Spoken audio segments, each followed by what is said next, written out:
ScouterStan.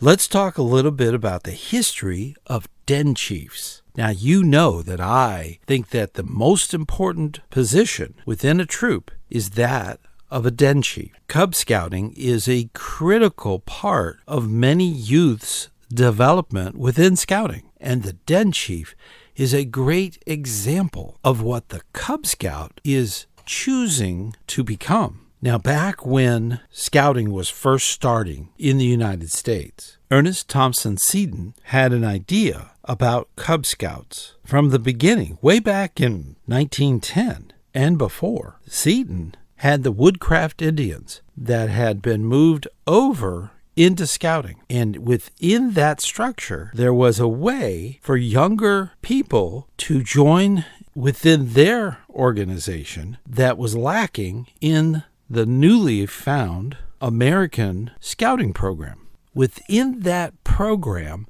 den chiefs were used from the older unit to work with the younger unit and would be the example to help those woodcraft Indians to move into an older youth organization. So this is all before Scouting was actually formed in the United States. And this ideal was to take den chiefs, and they would be the leaders of small groups, and they would be the only ones involved in getting the younger ones up to speed so that they could join the older boys within their organization. Now, Seton was the founder of Woodcraft Indians, and that was his organization since the beginning of the new century. As he became more involved with the organization of the Boy Scouts of America, this idea was brought up. James West, our first Scout executive, our first Chief Scout executive,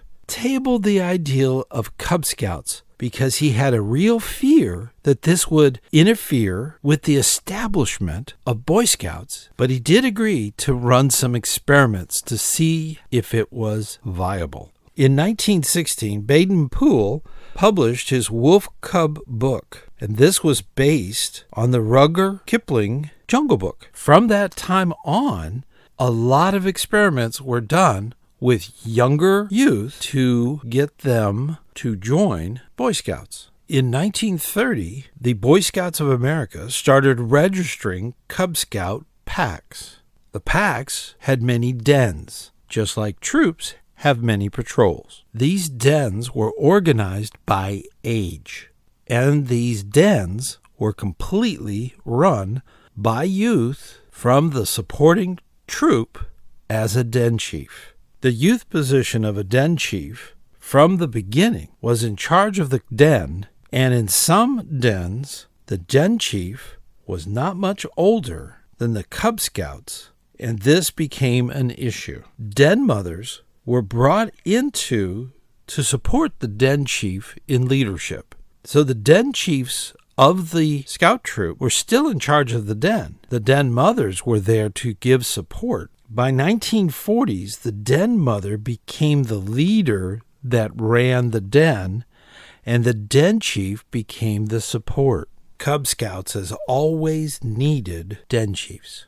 Scout troops have always needed den chiefs. It's critical to have that example with the younger youth so that they can cross over with the skills that are needed to be successful in a scout troop. Today, we have den chief training and handbooks. In the past, they didn't have them. Since the 1940s, a lot of that training was done by the den mother. Today, we have den leaders who rely on trainers from the district and even online training for den chiefs. Scout units that don't have a den chief are literally setting themselves up for failure.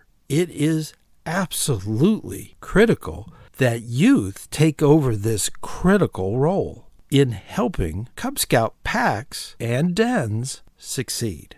And success is something that we do. We need youth to step up and become den chiefs. This is critical for the troop. It is important for the den and the Cub Scout pack. We know this because we work so hard with our youth to help them succeed. This example of leadership is critical. I am so proud of all the hard work you do, and I am so glad that you are involved in scouting. I look forward to seeing you on the trail.